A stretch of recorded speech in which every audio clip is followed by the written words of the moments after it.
WTOL 11 breaking news now.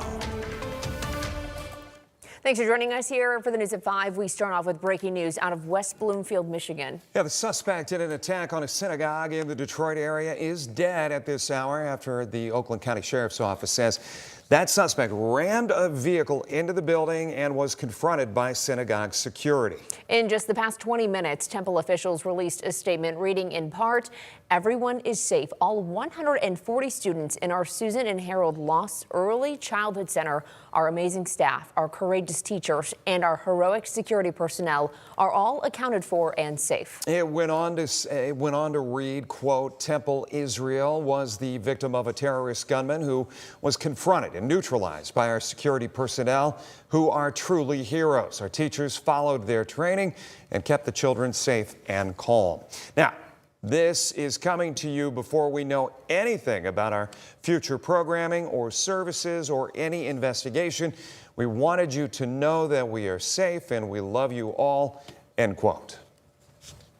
Well, as you heard, the suspect is dead after crashing his truck into that synagogue and security opening fire. Yeah, all happening about 1:30 this afternoon, and we've got our Michael Sandlin live with us on the scene. Michael, what do you know at this hour?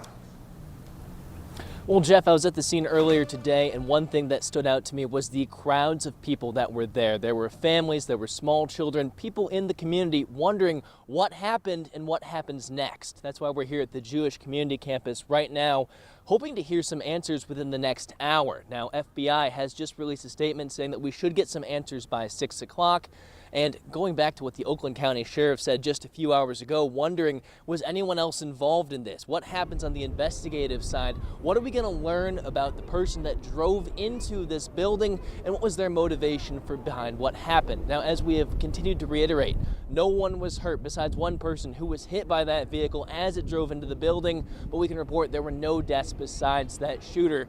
But his motivations remain elusive right now. So as we continue to wait for the doors to open and get information from police and from the FBI, we're hoping to get some of those answers illuminated for us tonight. But for now, reporting in West Bloomfield, I'm Michael Sandlin, WTOL 11.